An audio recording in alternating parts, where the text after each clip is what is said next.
Hello students, this is Dheeraj Suri and I am back with another video on probability.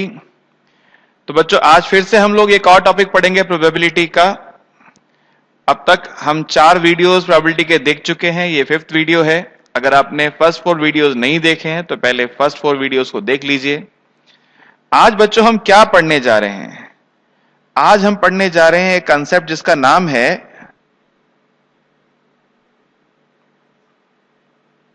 Conditional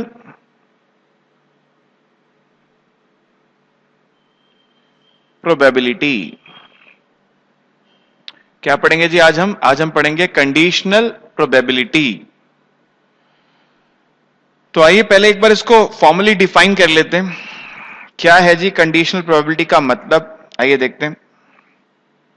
late A and B are two events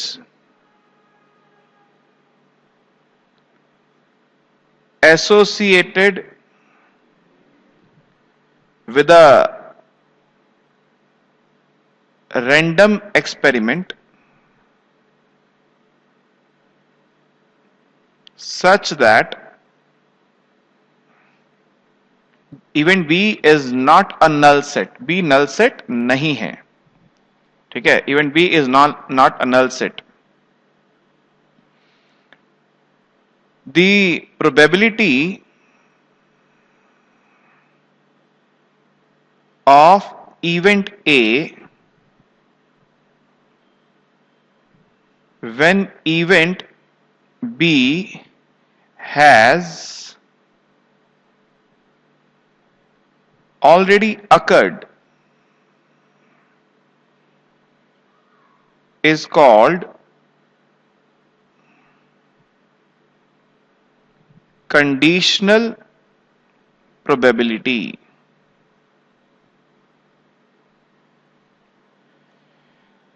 And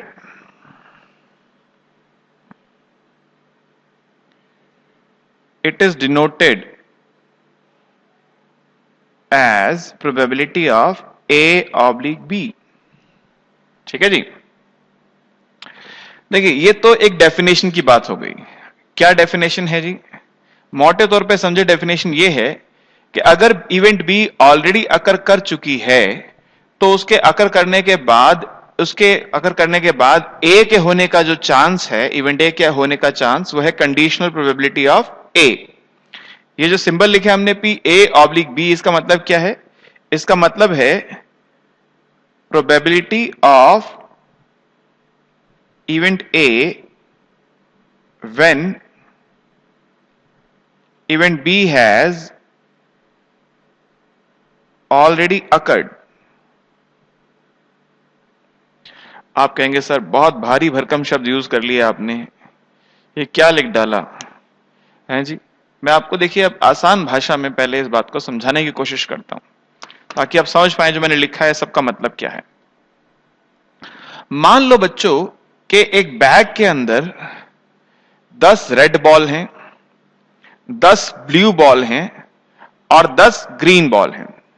10 red हैं, 10 blue हैं, 10 green हैं। एक ball निकाली, बताओ उस ball के red होने का क्या चांस है? आप बोल रहे हो सर फेवरेबल चांसेस 10 हैं, टोटल चांसेस 30 हैं, तो प्रोबेबिलिटी होगी 10/30 यानी 1/2।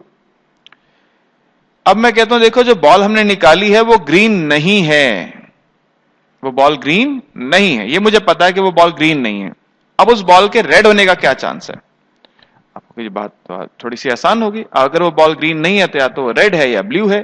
तो 10 रेड बॉल हैं, 10 ब्लू बॉल हैं, तो टोटल 20 बॉल्स में से रेड बॉल के होने का चांस है 10, तो 10/20 होगी प्रोबेबिलिटी। अब प्रोबेबिलिटी होगी 1/2।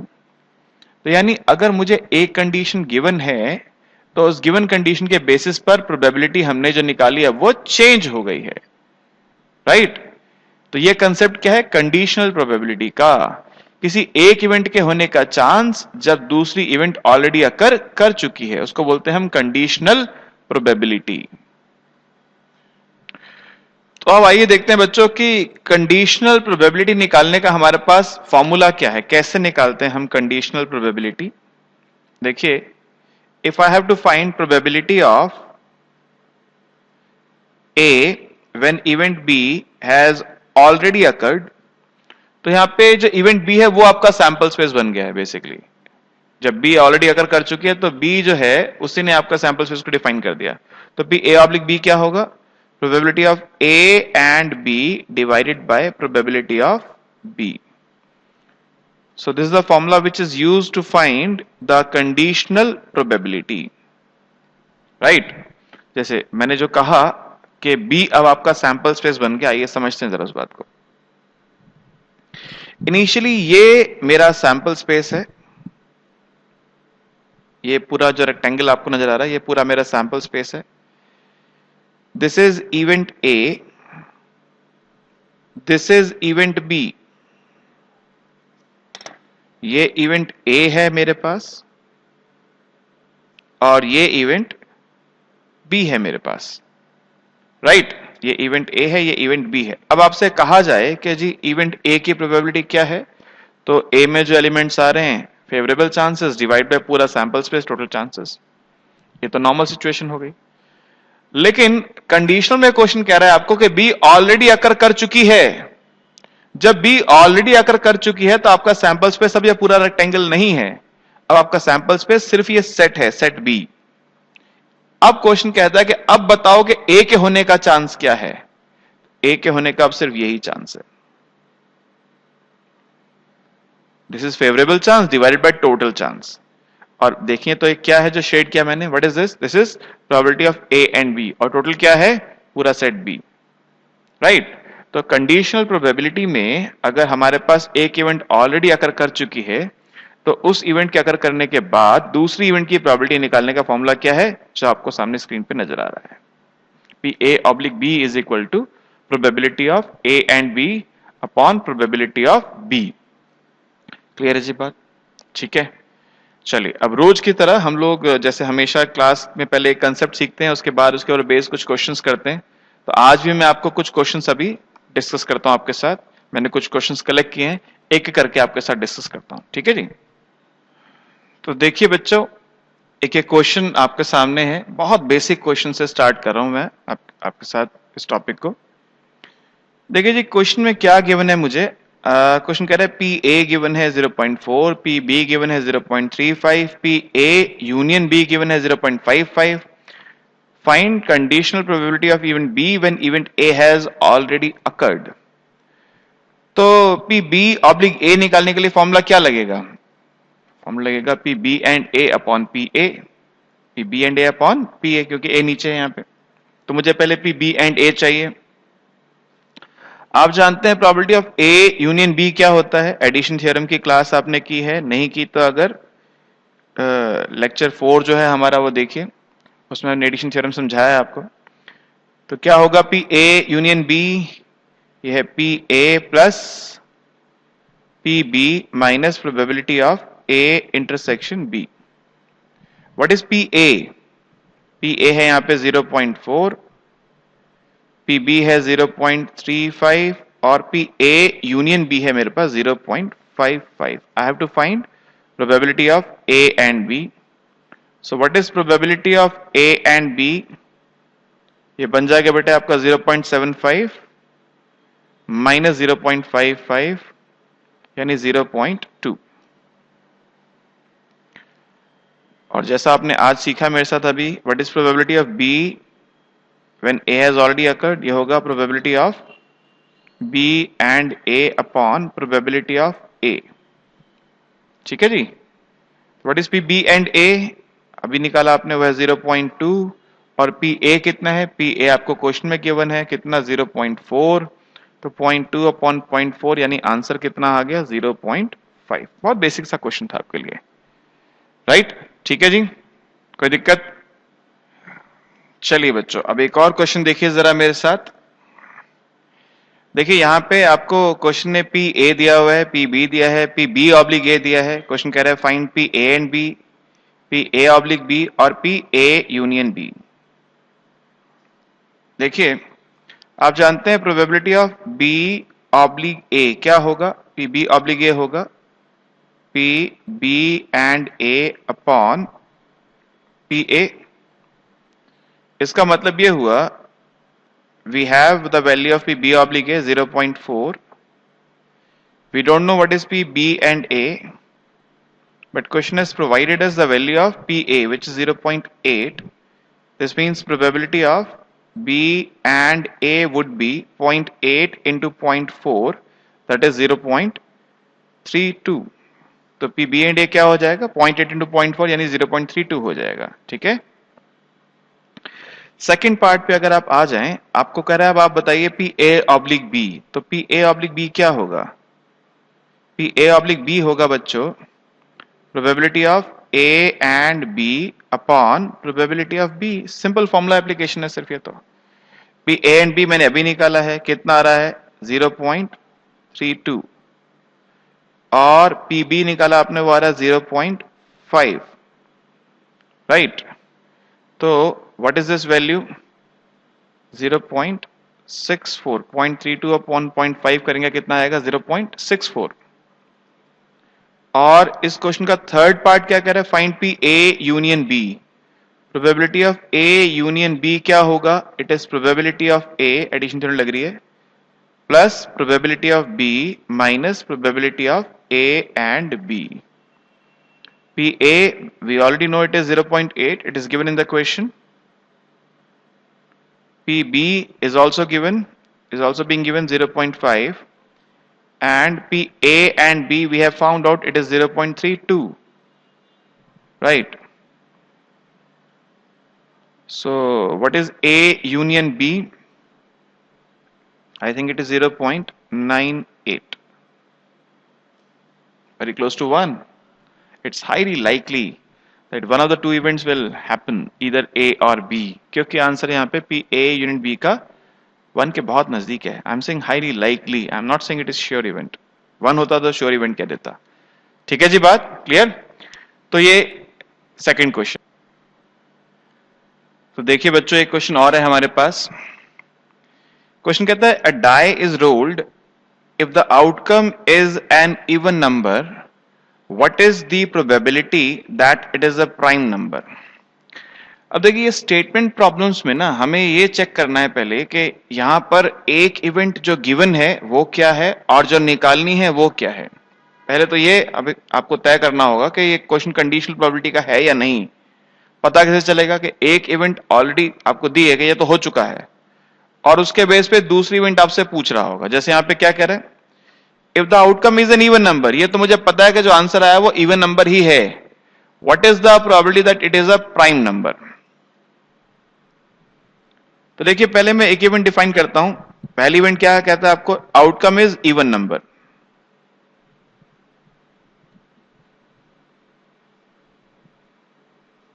Outcome is even number. और इवेंट बी, दूसरी इवेंट क्या कह रहे हैं, what is the probability that the number is a prime number. Outcome is a prime number, है ना।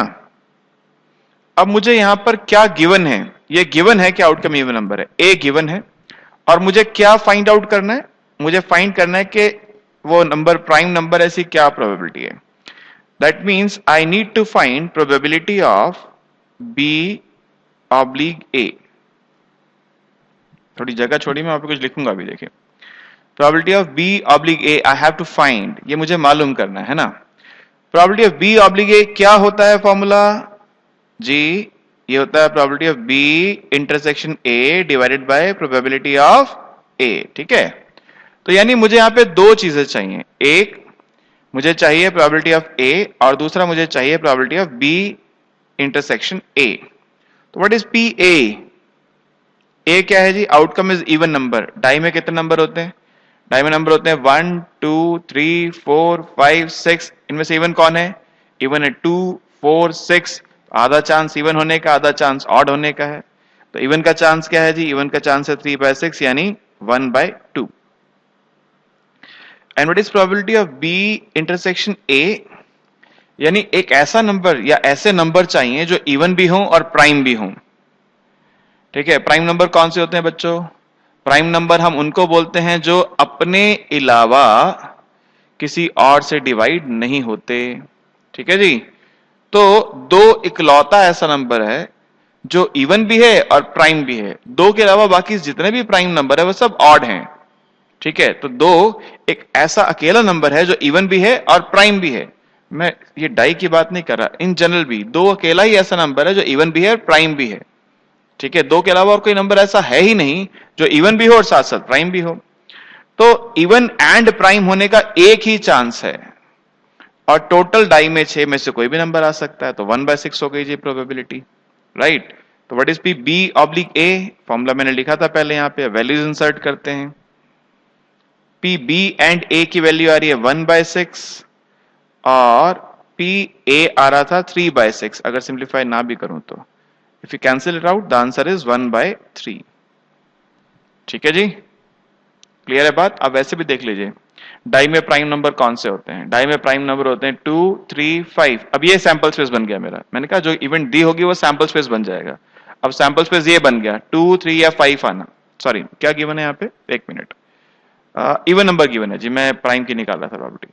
If the outcome is even number, even number given है आपको। इवन नंबर कौन से होते हैं डाइस में? 2, 4, 6, ये तीन इवन नंबर है। इनमें से प्राइम कौन सा है? इसमें से प्राइम एक ही है 2, तो चांस क्या होगा? 1/3। राइट, तो चांस क्या हो गया? 1/3। आप ऐसे भी देख सकते हैं। अब यहां पर आपका क्योंकि गिवन है कि इवन नंबर आया है, तो वो जो इवन नंबर आना ये आपका बन गया सैंपल स्पेस 2, 4, 6, और उसमें से प्राइम आने का चांस 2, 4, 6 में से एक ही प्राइम है 2, तो प्राइम आने का चांस क्या हो गया? 1/3। फेवरेबल चांस एक ही है 2 आना, और टोटल चांसेस क्या है? 2, 4, 6 में से कोई भी आ सकता है। क्लियर है बात? वैसे हम लोग फॉर्मूला यूज करके ही चलेंगे, ये सिर्फ एक वेरिफिकेशन के लिए मैंने समझाया आपको। क्लियर है बात? चलिए नेक्स्ट क्वेश्चन पे चलें। तो देखिए जी, नेक्स्ट क्वेश्चन है आपके सामने। A couple has 2 children, find the probability that both children are boys if it is known that at least one of the children is a boy। तो यहां पे दो बातें हैं क्या? एक तो मुझे मालूम करना है find the probability that both children are boys, दोनों बच्चे बॉयज हैं, ये मालूम करना है। और गिवन क्या है? ये मालूम है कि at least one of them is a boy, उनमें से कम एक बच्चा बॉय है। राइट, यहां देखिए इसका अगर आप देखें सैंपल स्पेस तो क्या बनेगा? अगर एक कपल के दो बच्चे हैं तो या तो दोनों गर्ल्स हो सकती हैं, या फिर first child girl second child boy हो सकता है, या first child boy second child girl हो सकता है, या फिर दोनों चिल्ड्रन बॉयज हो सकते हैं। ठीक है जी। तो क्या इवेंट है? एक इवेंट है, ये है हमारे पास बोथ चिल्ड्रन आर बॉयज, ये मुझे मालूम करना है। बोथ चिल्ड्रन आर बॉयज, ये मुझे मालूम करना है। और एक इवेंट और है, वो क्या है? क्या मालूम है? It is known that at least one of the children is a boy, at least one of the children is a boy. ठीक है जी। So what do I have to find here? I have to find the probability that both children are boys, means I have to find the probability of B, and it is given to me that at least one of the child is a boy. So B is already given, I have to find the probability of A. Right, A find करना है, B already given है, तो इसके लिए मुझे क्या चाहिए? I need P A and B upon PB. I need P A and B upon PB. So what is PB? At least one of the children is a boy, कम से कम एक बच्चा जो है वो बॉय होना चाहिए। तो फेवरेबल चांसेस 1, 2, 3, तीन फेवरेबल चांसेस हैं टोटल 4 चांसेस में से। So P B is 3/4। And what is P A and B? At least one is a boy and both are boys. इनमें कॉमन क्या है? एटलीस्ट वन बॉय में तीन इवेंट्स आ रही हैं, तीन एलिमेंट्स आ रहे हैं। इन तीन में से दोनों बॉयज, ये एक है, so this thing is common between both the events. So P A and B is 1 out of total 4 chances, 1/4. Right? So what is the required probability? I need to insert the values in this formula. P A and B is 1/4 and P B is 3/4. So final result is 1/3। Is it right? ठीक है जी बात। अब वैसे भी देख लीजिए, देखिए बी में हमारे पास 3 वैल्यूज थी, उनमें से एक दोनों को सेटिस्फाई कर दे, 1/3 आंसर आना ही चाहिए था। राइट, ये थंब रूल, आप इसको थंब रूल की तरह यूज कर सकते हैं, लेकिन सॉल्व जब करेंगे क्वेश्चन तो पूरा फॉर्मूला लगा के सॉल्व करना होगा आपको। क्लियर है जी बात? फाइन। मैंने बहुत बेसिक से क्वेश्चन अभी आपके साथ डिस्कस किए हैं। थोड़ा सा आगे चल के मैं मिसलेनियस क्वेश्चंस की वीडियोस भी आपके सामने रखूंगा, जहां पे कुछ डिफिकल्ट ट्रिकी क्वेश्चंस आपके लिए मैं सॉल्व करूंगा। ठीक है, तो कंसेप्ट समझने में इन क्वेश्चंस ने आपकी हेल्प की होगी। फिर भी अगर आपको लगता है कि कोई क्वेरी है, तो मैं रोज की तरह आपको बता देता हूं कि मेरा number, phone number, email ID दोनों स्क्रीन पे आपको नजर आ रहे हैं। आप किसी मीडियम से मेरे को कांटेक्ट कर सकते हैं। ठीक है जी, थैंक यू।